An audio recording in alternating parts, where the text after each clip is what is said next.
One of the reasons why spyware is so widespread is because so many users run on their systems with elevated privilege.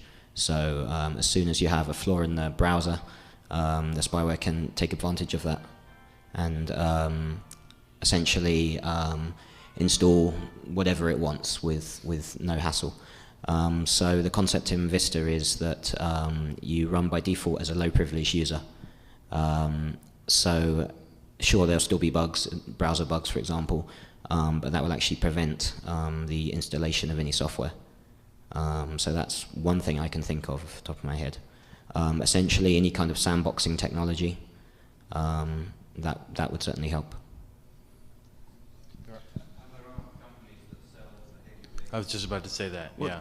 I'm not in a great position to list all of them because I'll leave someone out and then I'll upset someone on our coalition. But Sana Security is an example of one of them. And if anyone have any others that they want to name, throw out there.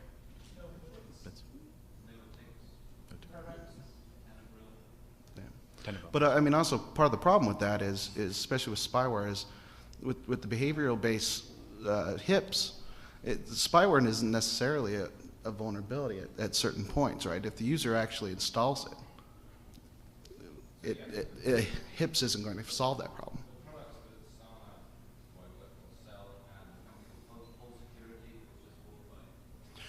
Right, but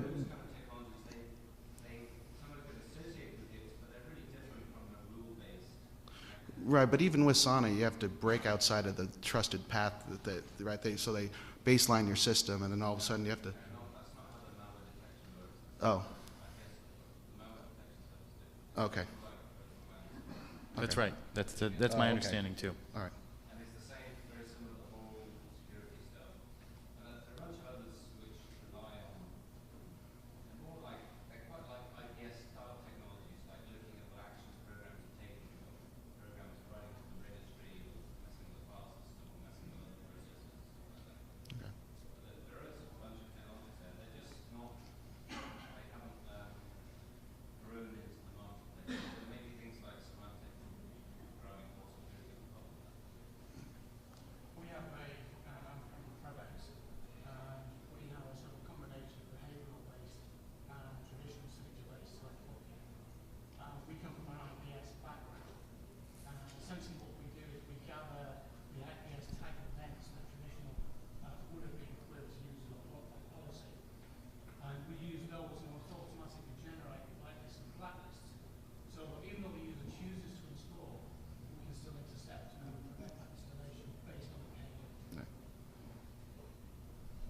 So I do think we're starting to see more of those solutions out there, whether they've actually grown up enough to start penetrating the marketplace in ways that they need to make a huge difference. I don't think we've seen that yet, but I think it's a growing trend. Yes?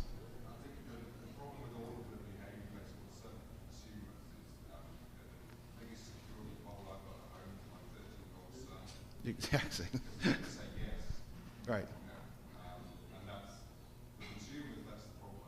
The corporate, yes, there's a lot more you can do because you've got a lot more control. But consumers. But really only slightly. I mean, let's be honest. Our users are going to hit yes. Depends what you give them the option to say yes. Yeah, well, I mean, in a creative environment like the Walt Disney Company, it's very difficult to lock down people that way. We had a group that decided that the 15-minute lockout timeout wasn't appropriate, and they developed a mouse that would vibrate about 14 and a half minutes to get around it. So it'd be nice to lock them down, but sometimes we have to work around that too. And what do you do with those groups that keep coming back to you, asking you for certain things to be installed constantly, et cetera? How do you handle it internally? I'm sure a lot of people deal with this. Yeah, you have to allow it in some cases, and you just try to provide enough protection either on the network itself or on the system to help stop it. But especially with laptop users in a remote global environment, it's very difficult not to right now give them administrative privileges, because at some point they're going to be out there and they're going to need to install something. And what about training? I mean, in terms of directly in terms of security spyware. awareness. We make everyone go through that. And spyware is how do you go about doing this? It's malicious code. Yeah. I don't know that we necessarily call out spyware in the training, but it's a good point. Yes, back there. So I'm curious if the panel has opinions on we don't really see technology solving all the problems. There's other issues like policy. So from an R&D agenda point of view, maybe that's, the DTC, you guys have a R&D agenda you're pushing, or from the federal government. What should be the R&D agenda priorities for addressing spyware on technologies or enhancements in the operating systems to address this problem, rather than just continuing to bolt on things that kind of address the problem but don't solve all the problems? What should the R&D agenda? Can I add to that question? Sure, go ahead. Because one of the things that I wanted to bring up as well is we think about this problem serially, and we're always tackling today's problem. Yeah. We've got a lot of guys in DOD, CIA, DHS that have red cell experience.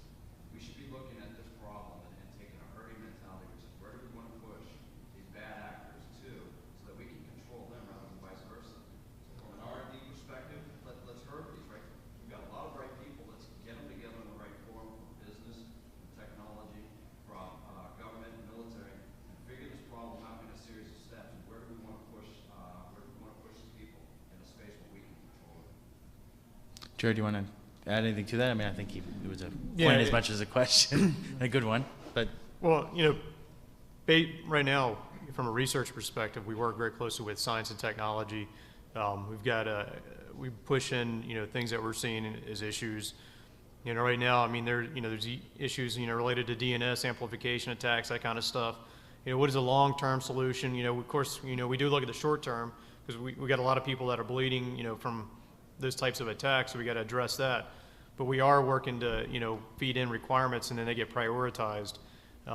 As far as working with industry, I mean, we do this with a lot of the internet service providers and major telcos on tackling issues, back to botnets and some of those types of things.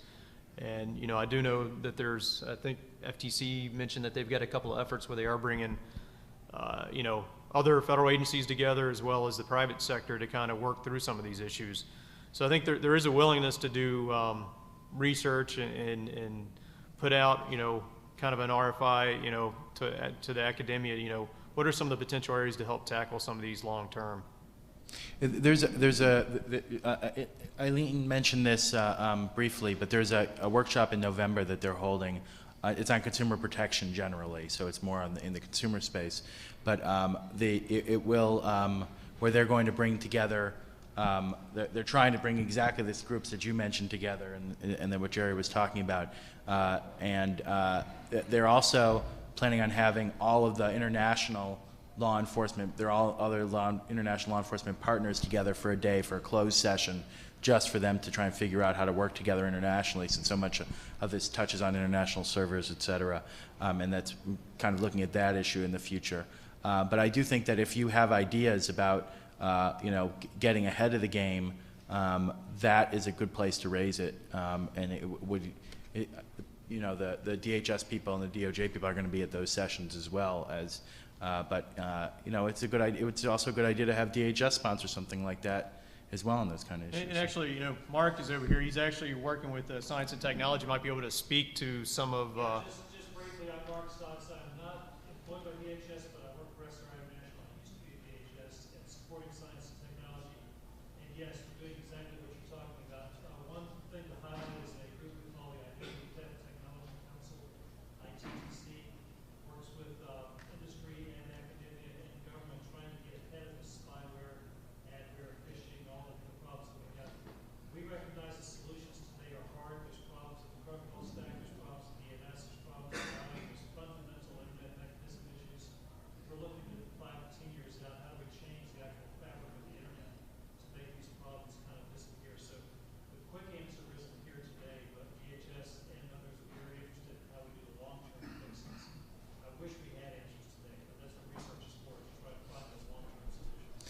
One of the things that we've seen on our side from doing the forensic work to try and bring some of these cases to the FTC and state AG's attention is that, it takes us a month or two to investigate it. Then it takes them 10 months to bring a case. I mean, in the Sanford Walls case, which is a case that we thought we really laid out for them on a silver platter, it took them 10 months to actually to bring the case to fruition, where they actually shut the guy down. And then, he didn't end up being punished for over a year past that. And in more complicated cases, as Eileen was saying earlier, where you're talking about 7 or 8 partners involved, it's even harder than that. And I guess the question of really helping in terms of forensics, how do we get, I think CERT has made has done a lot of positive work on the virus side, doing active forensic work and group forensic work in that area. How do we get that same kind of forensic work for spyware and malware? Jerry, Ron, I don't know if anybody. Yeah, Jerry's volunteering. No, I mean, there's obviously no shortage of work in this space, and I think there's some existing models that can be leveraged to help out. I know just even on the phishing stuff, we put out a section on the uscert.gov website, report phishing here, and my team about killed me the next day because we just got hammered. The volume is very high. That's why we went and partnered with these organizations, these not-for-profits, to actually take that information, triage it. Is it the same person that's originating the fish or what have you, and then getting it into to the folks either prioritize it for law enforcement as well as getting it into commercial products. And I think the similar type activity is going to kind of have to, I think the anti-spyware effort is going to have to move in that direction as well to be effective.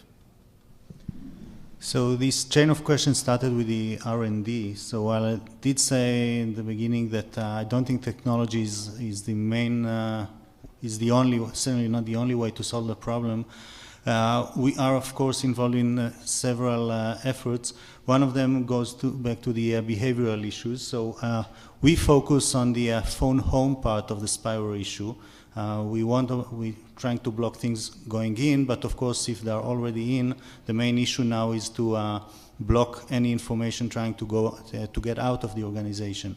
So, and there are suspicious communications that you, even if you do not have the signatures or the rules, you know that what you see is suspicious. You know that what you see is something that you wanna block, even if you don't understand why. So of course, there's always this issue of false positives with behavioral issues and so on. But that's one line of research for us. The other one relates also to the collaboration that I talked about before between security vendors and hopefully with the other players like the ISP. So there's desktop vendor represented here in the audience, and I firmly believe that when we integrate our capabilities and we are able to update one another, what we see in the gateway, what some other folks are seeing on the desktop, we are in a better position to detect, to block, and to remove spyware from the infrastructure,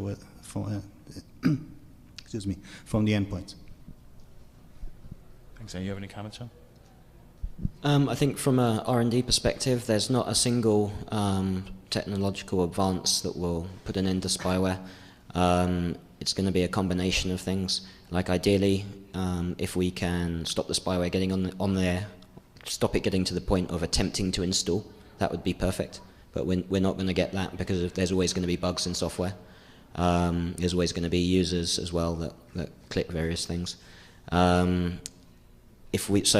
we can definitely improve in that area. And then the next step is during installation, can we block it then? And then the next step is